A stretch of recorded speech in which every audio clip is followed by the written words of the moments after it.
Queridos irmãos e irmãs, muito boa noite. Louvado seja nosso Senhor Jesus Cristo e da nossa querida emissora Rádio Agnus Dei. Todas as quartas-feiras, pela graça de Deus, apresentamos essa live Conselhos do Padre. Um prazer poder responder às suas perguntas, dar conselhos. Aliás, eu quero que todos saibam que aconselhar faz parte do ministério sacerdotal. Fomos ordenados para dar Eucaristia ao povo, para administrar os sacramentos, para ouvir, aconselhar, refutar, exortar, corrigir, em nome do Senhor. O ministério sacerdotal é o ministério do próprio Jesus. Olhemos para Ele e peçamos que os sacerdotes, eu e meus colegas, sejamos homens consagrados a Ele. Pessoas que desejam ardentemente a santidade, que queiram se anular, se consumir como velas que se derretem sobre o altar, para servir, amar e sempre amar. Perdoar sempre.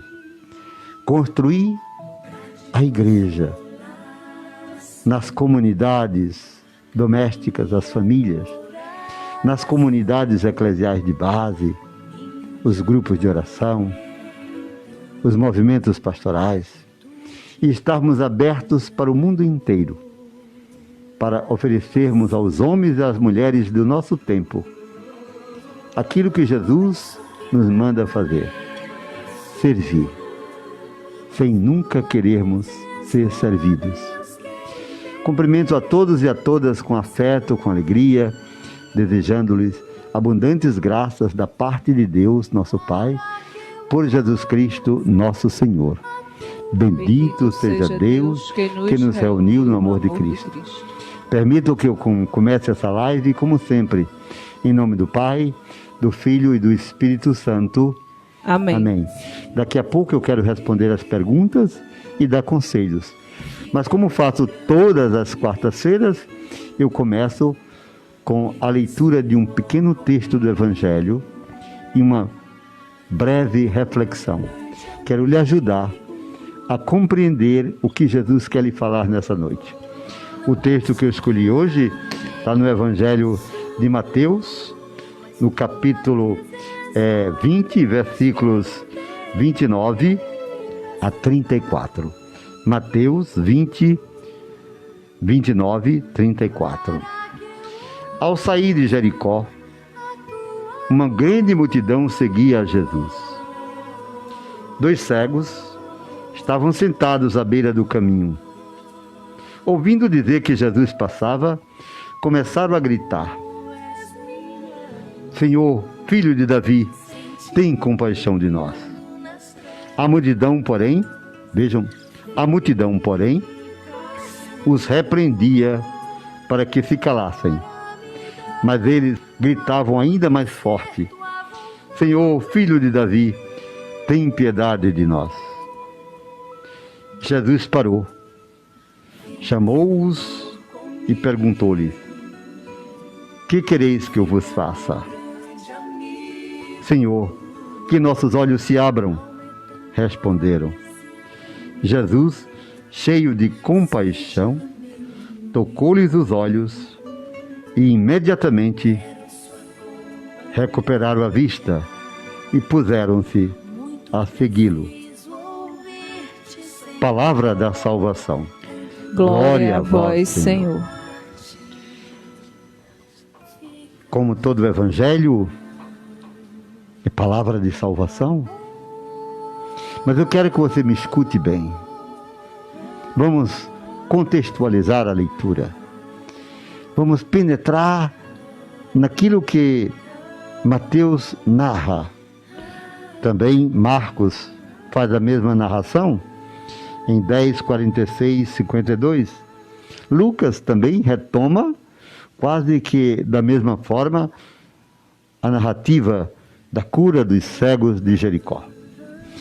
toda vez que eu vou a Jericó, já fui 7 vezes, eu fico olhando aquelas montanhas, os desertos, fico a imaginar Jesus passando naquela cidade. Ali ele se encontrou com Zaqueu. E agora Mateus diz que uma grande multidão o seguia. Mas ele é preciso ao dizer 2 cegos. Já Marcos diz que foi um só. Mas Mateus diz eram 2 cegos, mendigos, que estavam à beira da estrada. Mendigos. Você já viu um cego mendigando numa feira, numa rua? Eu já vi muitos. É uma atitude suplicante e humilhante.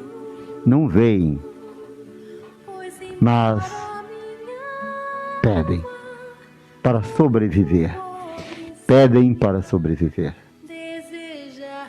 Lembre-se que certas doenças no tempo de Jesus, como uma cegueira de nascença, eram atribuídas como um castigo de Deus, como uma maldição de Deus.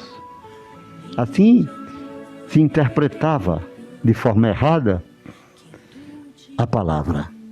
Jesus vem corrigir, Jesus vem dizer que não é assim, que Deus não castiga, Deus é misericórdia. Aqueles 2 homens gritavam: Jesus, filho de Davi, tem piedade de nós. Quero que você saiba que a afirmação Jesus, filho de Davi, é algo que nos leva a crer que aqueles 2 homens reconheciam em Jesus o Messias, pois o Messias seria descendente de Davi. Israel esperava que da descendência de Davi, conforme está na Escritura, e de fato Jesus vem da descendência de Davi, viria o Messias, o Salvador. Mas eles gritam: tem piedade de nós, Senhor. Filho de Davi, tem piedade. Vocês observaram a atitude da multidão? Se incomoda. As pessoas ficam incomodadas e mandam que eles se calem. É assim. A multidão age sem consciência. Eu tenho medo das massas que vão para as ruas gritar, às vezes até protestar sem consciência do que estão a fazer. Calem-se. Eles gritavam mais ainda. Lucas diz que a multidão os repreendia com palavras inconvenientes. É o único evangelista que dá essa particularidade. Certamente dizia palavrões com os cegos. Cala a boca, cego. Você já entendeu. Coitados, humilhados. Mas não desistiam de gritar por alguém. E o extraordinário é perceber que essa pessoa, o mestre, no meio de uma multidão que o seguia, uma multidão barulhenta, para e pergunta: quem me chama? No texto de Lucas, vão dizer: é um cego, vamos embora. Um termo diminutivo de desprezo para com os cegos. Mas Jesus, ao contrário da multidão, diz: trazei-os aqui. E Mateus, no texto que nós estamos a refletir, ele diz que cheio de compaixão, encheu-se de compaixão para com os cegos. Isso é extremamente importante para a gente conhecer quem é Jesus. Você só vai conhecer Jesus a partir do Evangelho, isto é, das atitudes do Senhor, dos seus sentimentos, do seu olhar, de sua compaixão pelo que é humano. Até na cruz: Pai, perdoai-lhes, não sabem o que fazem. Imaginem, procure conhecer Jesus a partir da Sagrada Escritura, dos Evangelhos, dos acontecimentos hoje. A partir da Eucaristia, a presença real dele, você vai ter vontade de amá-lo, de estar com ele, sentar-se à mesa, celebrar a presença dele. E também você pode conhecê-lo através da comunidade. 3 conselhos já estou dando. Conhecer Jesus pela palavra, pela Eucaristia, nos acontecimentos da comunidade. Eu fico muito emocionado quando eu leio o Evangelho e vejo as atitudes de Jesus em relação aos doentes, aos pobres, aos coxos, aos aleijados. A atitude de Jesus ao ver a multidão faminta. E a gente vai dizer: tu és humano demais. Só tu tens palavra de vida eterna. E tão humano que és, que nós queremos te amar cada vez mais. Você compreende? E aí nasce a verdadeira religião. O amor a Deus, que vai gerar em você amor ao próximo. E Jesus permite que eles se aproximem. Para. Toda a multidão também para. Trazei-os aqui. Cheio de compaixão, pergunta-lhes: que quereis de mim? Ora, a resposta não podia ser outra: Senhor, que voltemos a ver, que nossos olhos se abram, Senhor. Obviamente, um cego que iria pedir. Mas pede por quê? Porque tem fé. Sabe que Ele pode abrir os olhos, porque Ele é Deus. Não duvidam. Nós queremos que nossos olhos se abram, Senhor. É mais do que um pedido, é uma certeza de que aquele a quem eles gritavam tinha o poder de abrir-lhes os olhos. É o mesmo Senhor a quem nós devemos gritar sempre, sobretudo nesse tempo terrível dessa pandemia. Senhor, Filho de Davi, tem compaixão de nós. É o que eu tenho feito todo dia, às vezes de madrugada, acreditem, clamando que o Senhor tenha compaixão da humanidade nessa provação terrível que atravessamos. Jesus, cheio de compaixão, tocou-lhes os olhos. Mateus diz que o Senhor tocou-lhes os olhos. Lucas diz que o Senhor diz: seja feito conforme a tua fé. Tocar é uma atitude de quem ama, de quem não exclui, de quem sente a dor do outro. O tocar no tempo de Jesus numa pessoa doente significava dizer: tu não és um excluído, tu és amado por Deus. Pois certas doenças no tempo de Jesus, repito, eram consideradas como a maldição. E quem chegasse ali perto, tocasse, também se contaminava daquela maldição divina. Que coisa absurda, né? Por isso Mateus diz que Jesus se aproximou, tocou-lhes os olhos. Ele não poderia ter curado os dois cegos sem tocá-los? Responda-me aí em casa, sim ou não? Claro que sim. Poderia ter dito: vejam, mas não. Ele se debruça sobre o homem na sua pobreza, na sua miséria, na sua doença, na sua necessidade. Isso é para você que me escuta, é para mim. Chega perto, pergunta: o que vocês querem de mim? É preciso dizer, e o dizer é orar. Você tem orado? E porque diz, Senhor, que nossos olhos se abram? Jesus tocou-os e disse: a vossa fé vos curou, vos salvou. Imediatamente, diz Mateus, os olhos se abriram e eles, alegremente, o seguiam. Interessante, eles reconhecem a graça e por isso agora seguem a multidão, louvando e bendizendo a Deus. Agora se tornam testemunhas, seguidores de Jesus. Escute-me para encerrar. Toda graça recebida implica num gesto de missionariedade, de agradecer a Deus. Ele não precisa de nada, mas nós precisamos dizer: somos gratos, Senhor, te seguiremos por toda a vida. Queremos que o mundo todo saiba que tu és Deus, que tu continuas operando milagres, portentos, prodígios. Você sabe disso. Quantas graças você já recebeu? Você está dizendo: muitas, Padre. É verdade, eu lhe vejo. Quantos livramentos você já teve na sua vida? Louve a Deus. Quantas curas o Senhor já operou na sua vida e na sua família?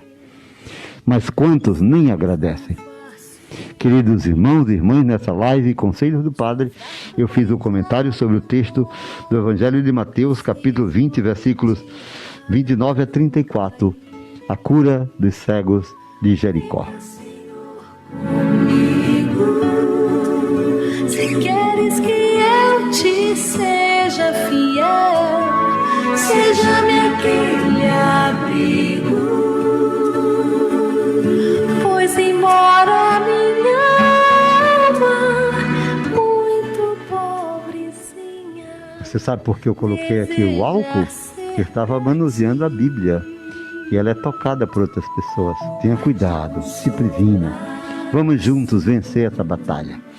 Edivane, obrigado, minha filha, por sua participação, por coordenar esse programa, e pode apresentar as perguntas que nos foram dirigidas pelo nosso WhatsApp, cujo número é 819-9198-4430. Através do Zap pode enviar sua pergunta. Vamos às perguntas de hoje. Obrigado a Iago, que está estreando aqui como técnico, controlista aqui de nossa emissora. O som de nossa rádio está chegando bem em sua casa. Depois do programa, diga-nos sim ou não. Interessa-nos, porque nós estamos em fase experimental no estúdio aqui da Serra das Varas. Hoje nós tivemos a alegria de receber aqui Dom Dino e o Coronel Vereda. Foi um presente de Deus, essas amáveis presenças. Também o Igor, que está aqui no controle das imagens do Facebook. Vamos à primeira pergunta. Padre, ela é uma anônima que tem 18 anos. Ela diz que tem um vazio enorme, um vazio no coração, uma tristeza. Tenho um medo enorme de viver. Já fui uma garota feliz. Sou catequista e gosto do que faço. Me ajude, Padre. Ô, minha filha, você tem 18 anos, diz que tem medo de viver. Eu respeito o seu anonimato, mas se você quiser depois me procurar, ligue para o meu telefone. 87 9991 3659. Ou quando passar essa pandemia, por favor, me procure pessoalmente. Eu quero lhe acompanhar. Primeiro porque você diz que tem medo de viver. Não, um cristão não pode ter medo de nada. A vida é um dom de Deus, minha filha. Descubra dentro de você coisas lindas. A sua capacidade de amar, de doar-se, de servir. Você diz que é catequista. Permita-lhe dizer, uma catequista não pode ter medo da vida. Senão você não vai passar a vida que Deus lhe deu para os seus catequizandos, para as crianças. Anime-se, descubra o Deus verdadeiro, Jesus Cristo, que está dentro de você. E você não terá mais medo de nada nessa vida. Mas insisto, passada a pandemia, procure-me, não tenha vergonha. Eu estou aqui para servir. É um prazer, é minha obrigação como sacerdote. Padre, Sueli de Belo Jardim, ela tem uma citação aqui do Diário de Santa Faustina, o 1556, que diz: sei que existe um lugar no purgatório em que as almas pagarão a Deus por essa espécie de faltas.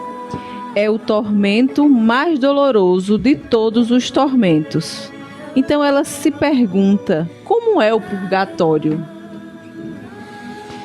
Sueli, obrigado pela pergunta. Deus te abençoe, minha filha. Saúde a todo o povo de Belo Jardim, querida cidade. Saudades. Há mais de 4 meses que eu não celebro para vocês. Minha filha, purgatório é a doutrina católica. Não podemos dizer como é, mas podemos dizer aquilo que a igreja nos ensina no catecismo e que os santos padres escreveram a esse respeito. Quando termina a vida terrena, a alma se apresenta a Deus. E se ela tem pecados não absorvidos pelo sacramento da confissão, ela fica num lugar de purificação, purgatório, de purificação.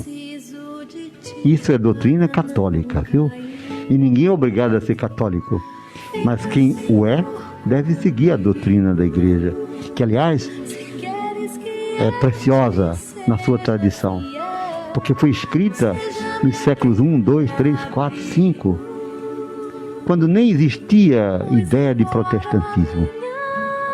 O protestantismo veio no término do século XIV, no começo do século XV. Escutem, então é um lugar em que a alma fica privada da alegria, da comunhão celestial. E aí você bem o disse, é um sofrimento terrível. Mas não estão condenadas. Condenadas estão aquelas almas que vão para o inferno. Estas estão perdidas para sempre. E quando o Senhor voltar, serão destruídas juntamente com o anticristo, Satanás, para sempre. As almas do purgatório pedem, e nossas orações, sobretudo em sufrágio delas, o sacrifício redentor de Jesus. O maior bem que nós podemos fazer a essas almas.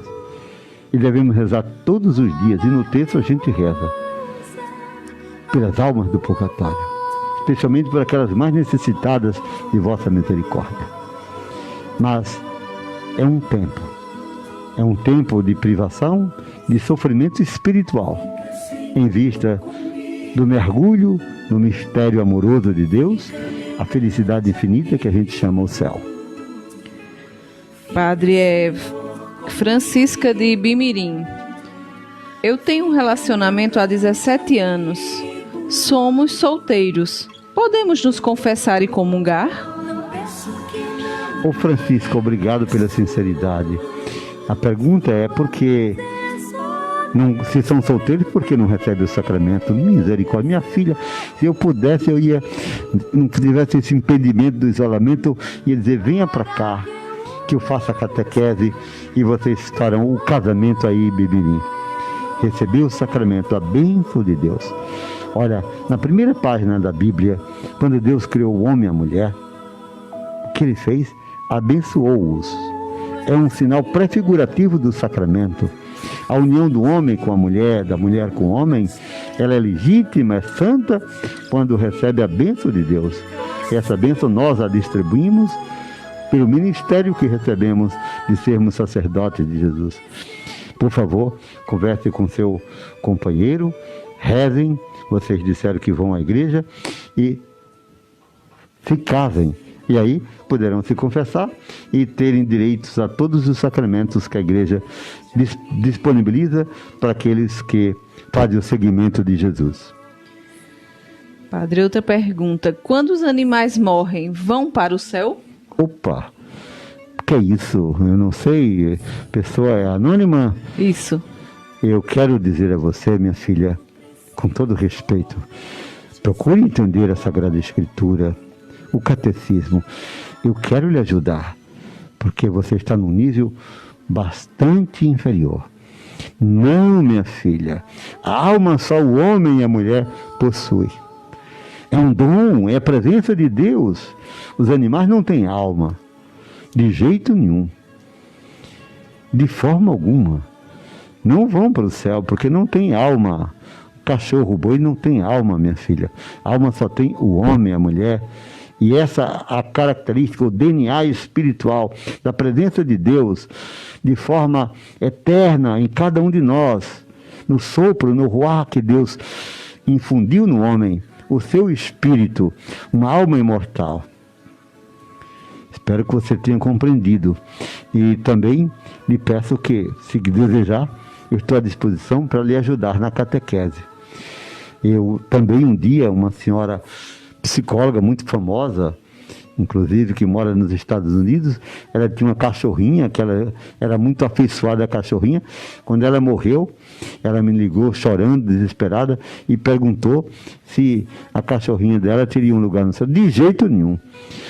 De jeito nenhum. Os animais inferiores são animais irracionais. Não tem alma. Alma só tem o homem e a mulher. Mesmo que não creia, mesmo que seja o pior homem do mundo, existe dentro dele uma alma imortal. E aí, Nosso Senhor diz, de que vale o homem ganhar o mundo inteiro se chegar a perder sua alma? Espero ter lhe ajudado. Mas os animais não vão para o céu porque não têm alma. Padre Rosa Gueiros pergunta: quem não é batizado e já é adulto tem o Espírito Santo?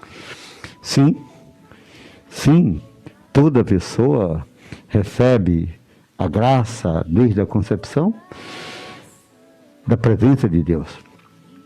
O batismo é o derramamento por excelência do Espírito Santo. Jesus diz: quem não for batizado não será salvo. Mas isso não significa que o Espírito Santo não esteja atuando também nos não cristãos, nos não batizados. Mas o batismo é o sinal indelével, a marca do eterno no tempo, na matéria, no corpo. Procure ver bem, mas se conhece Jesus, vai querer, vai desejar o batismo. Quantas vezes, nesses 44 anos de padre, eu vi pessoas adultas chegarem a mim: padre, eu não sou batizado. Você quer ser batizado? E até digo, em alguns casos, aquela pessoa tinha tanta vontade, e eu lhe fiz perguntas, e aprofundei um pouco a doutrina, fazendo perguntas sobre Deus, o homem, a igreja, a história da salvação. E aquela pessoa era conhecedora da doutrina.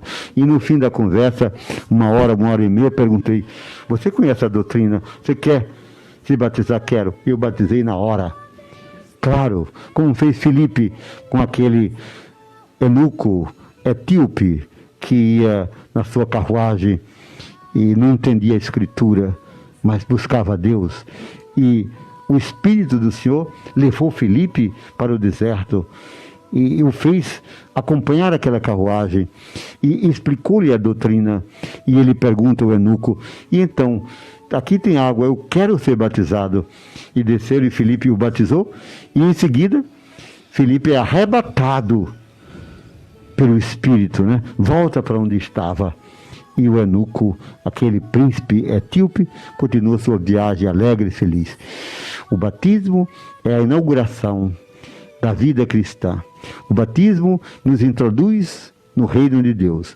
O batismo nos torna participantes da imortalidade, da glória de Deus. É pelo batismo que nos regeneramos na matéria. O corpo que é frágil, que é mortal, que tem uma marca do pecado original, é redimido pelo sangue de Jesus, representado na água que se derrama sobre o catecúmeno, sobre a pessoa que está sendo batizada, e regenera, santifica e inaugura um novo tempo, o tempo da graça, o tempo da misericórdia, o tempo do amor, o tempo que se fecunda da eternidade. Padre, nossa querida irmã Edna de Petrolina, ela diz que todos da família estão com muita saudade do Senhor e da casa-mãe, e gostaria que o Senhor meditasse sobre a fé dentro do quadro das virtudes teologais: fé, esperança e caridade. O Edna, minha filha, Zé Nune, amados, queridíssimo, também eu estou com uma saudade imensa de vocês. Um abraço para os meus netos espirituais, Marília e Marcos. Oro por vocês todos os dias. Sim, minha filha, com muito prazer. Obrigado por participar e por fazer a pergunta. Você me pede para refletir um pouco sobre a fé dentro do contexto das virtudes teologais: fé, esperança e caridade. A fé é um dom sobrenatural. Você bem sabe, você é exímia conhecedora. Deus infunde na pessoa esta graça pela qual a pessoa vai poder chegar ao conhecimento de Deus. Nós não conheceremos a Deus pela razão, não. A razão pode ser um caminho, um meio, mas é pela fé, e unicamente pela fé, que se chega ao conhecimento das coisas ocultas. E é o Espírito que desenvolve esse dom. Pela fé, vamos nos aperfeiçoando, vamos crescendo interiormente. E à medida que nos movemos pela fé, percebemos o quanto Deus nos ama e podemos conhecê-lo e amá-lo mais ainda. E a fé que me revela as coisas incompreensíveis à razão. É a fé que me leva à busca do absoluto, do eterno. A fé é uma força que age sobre a pessoa para fazê-la participante da imortalidade de Deus. É pela fé que tudo é possível. A fé é uma força tão grande que sustenta a fraqueza humana. A fé nos capacita a buscar, em meio às coisas que passam, as coisas que são eternas. Um homem de fé, tudo pode, tudo consegue, tudo vence. O homem sem fé é como uma árvore seca, não dá mais frutos, não tem mais folhas verdes. O homem sem fé, a pessoa sem fé, a mulher sem fé, é como uma lâmpada apagada, não irradia luz. Uma pessoa sem fé é como um rio seco. Agora choveu tanto, eu vejo os riachos, os rios correndo. Vida. A fé é a força de Deus sustentando a nossa fragilidade humana. Minha querida Edna, amado Zé Nunes, Deus abençoe, um abraço carinhoso. Como eu gostaria de poder abraçar vocês. Diga ao Marcos, diga a seus amigos, diga a cada pessoa que eu rezo por vocês todos os dias. Marília, Deus te abençoe, minha filha. Um beijo carinhoso. Padre, é uma pergunta de Sayonara. As mães, quando abortam, os bebês vão para onde? Sayonara, minha filha, muito querida, minha afilhada. Sayonara tem 13 anos. Uma pergunta inteligente. Parabéns, minha filha. Parabéns. Pergunta difícil. Você quer repetir? As crianças abortadas vão para onde? A alma. Isso. Primeiro, dizer que o aborto é um pecado gravíssimo, é um crime abominável. Pecado e crime. Porque é a destruição de uma vida. E aqui reafirmamos aquilo que nos diz a doutrina da Igreja, o Evangelho, a Sagrada Escritura, a tradição da Igreja, a patrística. A vida para nós começa no ato da concepção e deve ser respeitada e defendida até o seu término natural. Ninguém, nenhuma autoridade nesse mundo, nenhum tribunal tem poder de decidir para interromper ou destruir a vida. A vida só a Deus pertence. É um dom de Deus. Quero que você saiba que você poderia não ter vindo ao mundo. Sim, eu sempre faço essa pergunta aos meus alunos quando não estávamos na pandemia, sobretudo os alunos do ensino médio. Quem é você? Descubra-se. Você é um dom de Deus. Necessariamente não seria você determinado a vir ao mundo. Pois no ato da concepção, no ato sexual do seu pai e de sua mãe, ato amoroso, bênção de Deus, ali estavam presentes milhões de células, de espermatozoides. Apenas um óvulo foi fecundado. E quando fecundado, misteriosamente, maravilhosamente, ele é jogado pela trompa e vai cair no lugar mais sagrado do mundo, que é o útero, para ali se desenvolver. Mas desde o momento da concepção, quando aquele óvulo foi fecundado, que tudo que nós somos ali já estava definido, sabia disso? A cor dos seus olhos, o tamanho que você vai ter, suas características físicas, tudo. Pode ser que isso seja alterado por motivos outros, mas tudo que a pessoa vai ser está ali definido nos cromossomos. É a ciência que o diz, não é a religião, não. A vida começa ali. Você começou ali. Os abortistas começaram ali. Os que defendem o aborto um dia foram apenas uma célula microscópica, um óvulo fecundado. Duvido que alguém me diga o contrário. Duvido. Desafio qualquer cientista que me prove o contrário. Mas vamos responder a questão da Sayonara. As crianças abortadas nasceram, mas elas tiveram uma vida uterina, no útero, sim, por 1 mês, 2 meses, 3 meses. Eu quero dizer, Sayonara, que no ato da concepção, Deus infunde ali a alma. E a alma não tem tamanho, não tem cor, não tem idade, é espírito. Você está entendendo, você que está em casa? A alma é um dom de Deus, é a parte dele, eterna, onipotente, presente, no limitado. Ali, no ato da concepção, a vida é gerada e Deus, que é o autor da vida, dá ao ser humano a sua imagem, a sua semelhança, infunde no ser criado a sua presença, a alma que dele procede. Portanto, a criança já tem alma, mesmo sendo apenas um feto, mesmo sendo apenas um óvulo fecundado. Não importa. Importa dizer que a vida começou ali. E repito, com todo respeito, duvido que alguém me possa provar o contrário. Você que discorda, um dia foi apenas um óvulo fecundado.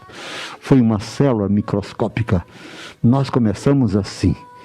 E nos desenvolvemos a partir deste embrião, a partir dessa célula. Repito pela terceira vez. Duvido que alguém me prove o contrário. Quanto à alma, ali está presente. Mas a sua pergunta, minha filha, é: para onde vai a alma porque não foi batizada? Um mistério. Para nós católicos, estas almas, dom de Deus, voltam para Ele.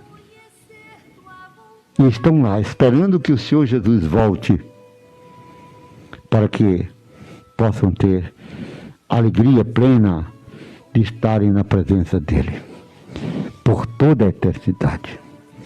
Permito dizer a vocês, sempre aconselhei, tendo compaixão das pessoas, mas com firmeza, mães que cometeram aborto, que possam um dia, no céu, se encontrar com as almas de seus filhos abortados.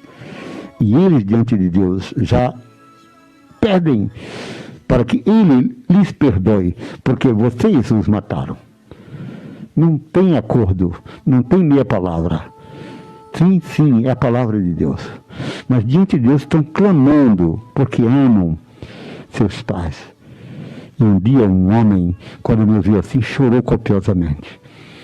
E depois de chorar muito, disse para mim: eu senti o abraço do meu filho, que eu forcei a minha mulher a abortar. E chorava como uma criança.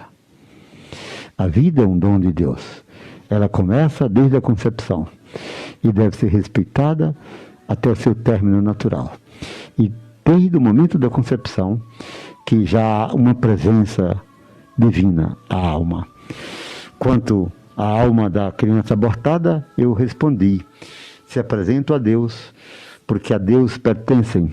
E Deus sabe que foram, como os inocentes de Belém, foram mártires, foram vidas tolhidas pela irresponsabilidade de pais que não amaram o que fizeram.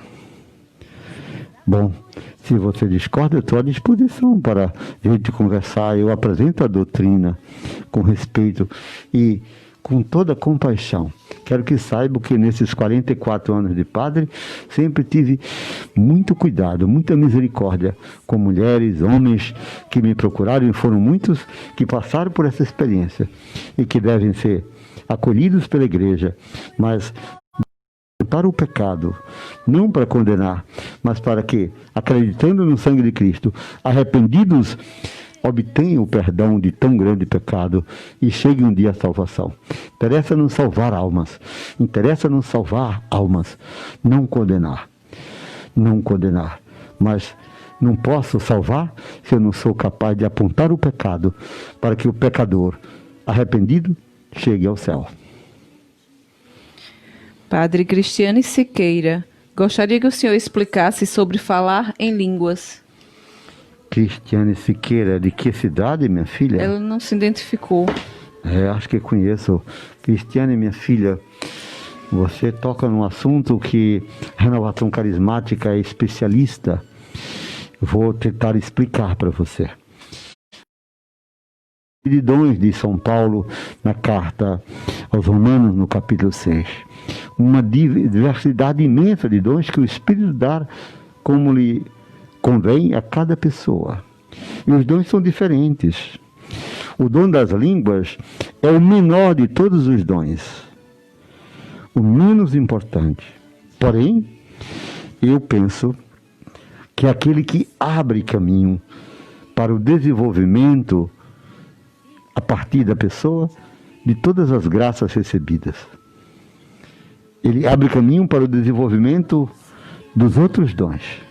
É um gesto simples, em que a pessoa, em oração profunda, ela exalta a Deus. E a alma que existe dentro de nós, ela emerge. Por isso, Paulo fala de gemidos incompreensíveis. Paulo diz isso. E chega a dizer, falando sobre o dom das línguas, eu acho estranho padres e pessoas ignorarem esse dom, porque a Bíblia não o apresenta. Sim, existe o dom das línguas.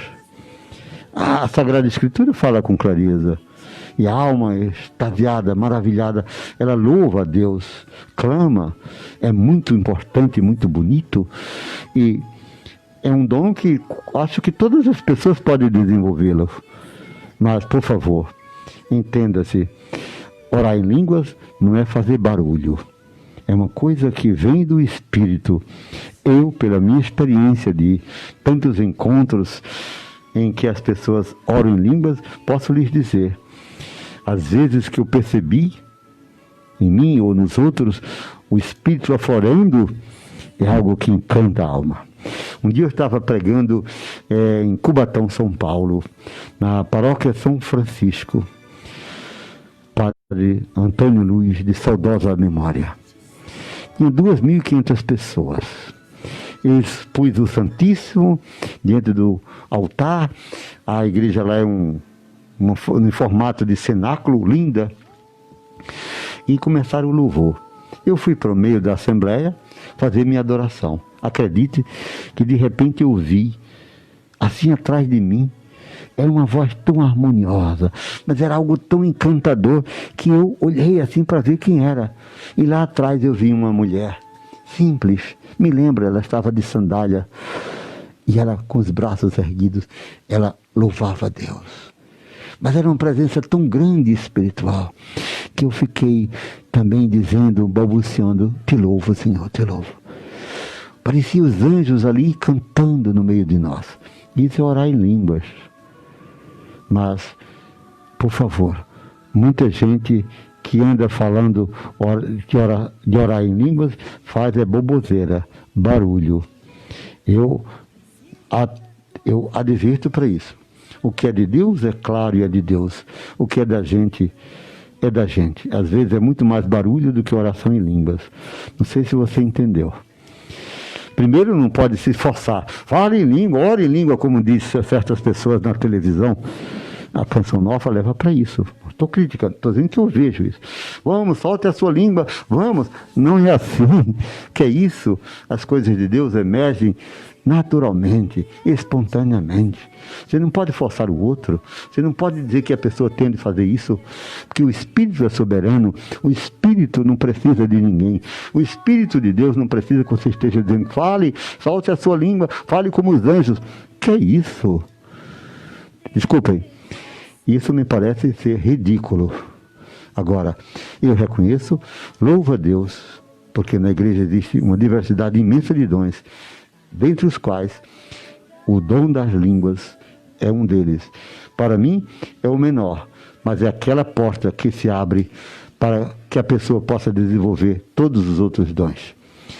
Na nossa catequese, nos nossos encontros com jovens, nos nossos retiros, quem participou sabe disso. Nunca fiquei mandando ninguém orar em línguas, mas tenho experiências lindas que eu já vi, coisas extraordinárias que Deus operou naqueles momentos indeléveis de silêncio, de oração, de louvor, e de repente, no meio da assembleia, alguém começa a cantar ou a falar em línguas.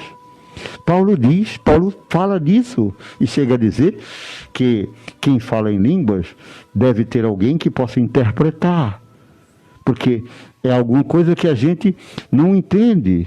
E ninguém vai entender. Porque também Paulo diz, quem ora em línguas fala as coisas incompreensíveis à mente humana, porque fala pelo Espírito de Deus. Está lá na carta de Paulo aos Coríntios. Ninguém pode negar a palavra de Deus. Ninguém, padre. Nem você, nem eu, nem ninguém. Agora, exageros.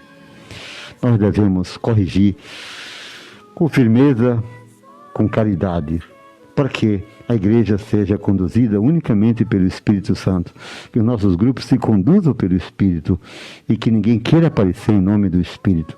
Assim como eu tenho medo, digo para vocês, de pessoas que dizem, o Espírito falou por mim, o Espírito... Que é isso? A história da igreja não aponta isso como sendo uma coisa normal. Não, ter muito cuidado. Ou então profecias. Eu conheço pessoas que já sofreram muito pelos falsos profetas, que ficam dizendo e até fazendo terrorismo espiritual, dizendo coisas que vão acontecer que nunca aconteceram. Ai de quem profetiza por si mesmo, pois toda profecia é para o bem das pessoas, para a santificação das pessoas, para a edificação da igreja. O mais vem do inimigo.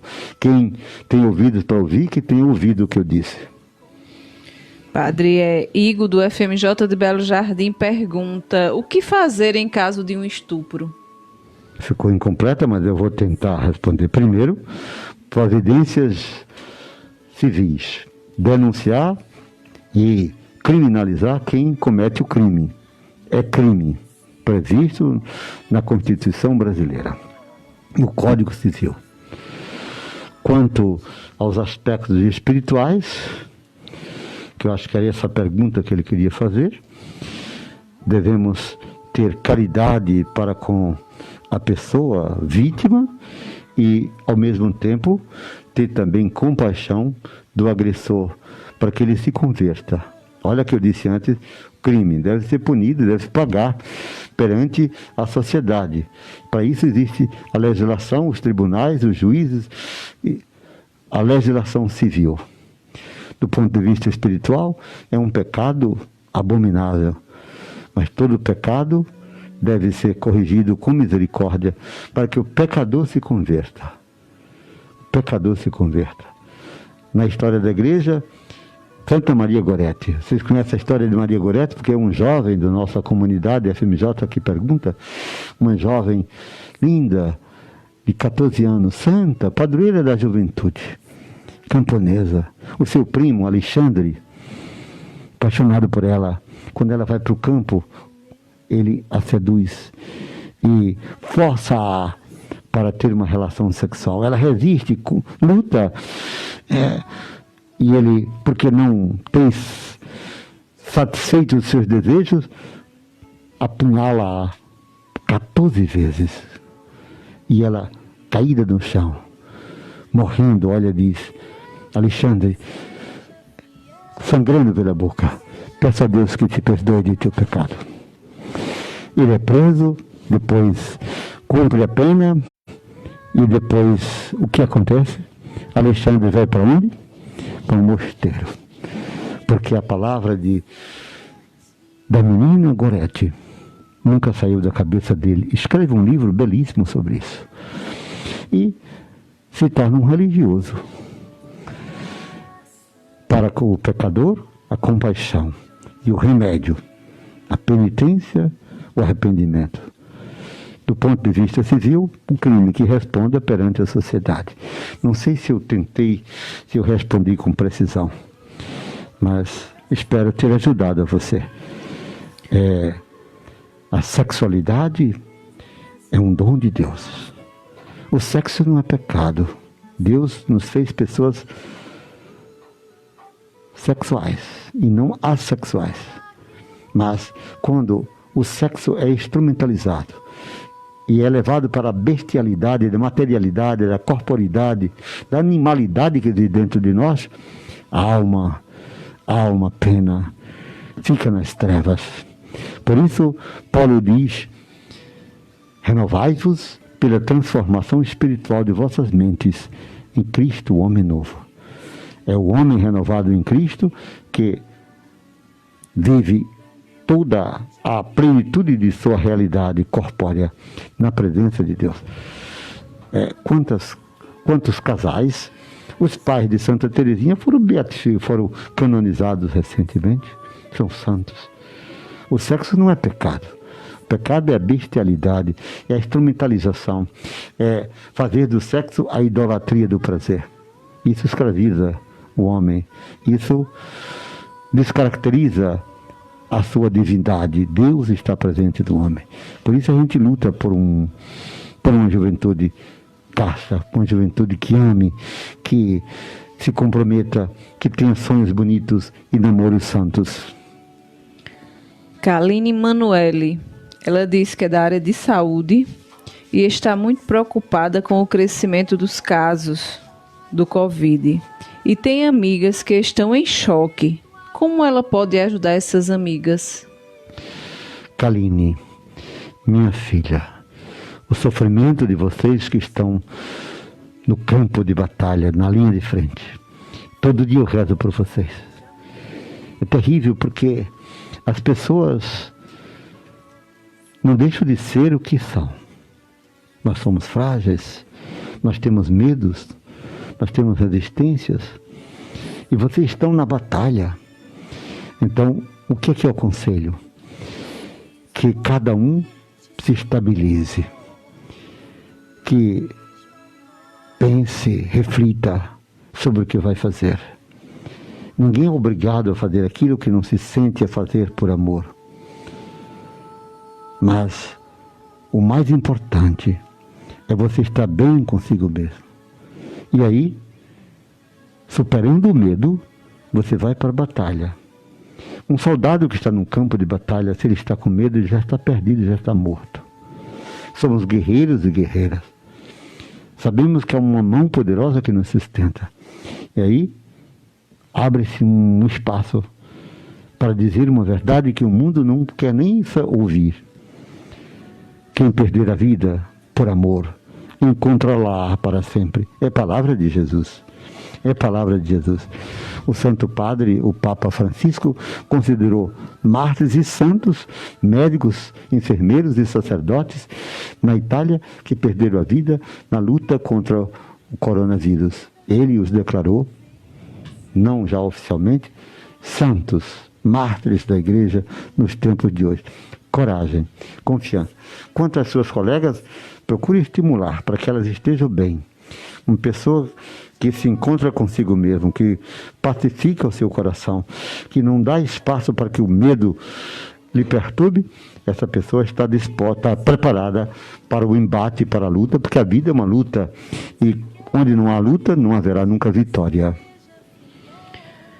Padre Jeane Silva, ela diz que sabendo das várias experiências gratificantes e também cheias do Espírito Santo do Senhor, qual foi a experiência que marcou a sua trajetória de vida sacerdotal, que serviu de incentivo para continuar buscando cada vez mais o ardor missionário em prol das pessoas que buscam uma vida espiritual e dos que buscam um pedaço de pão?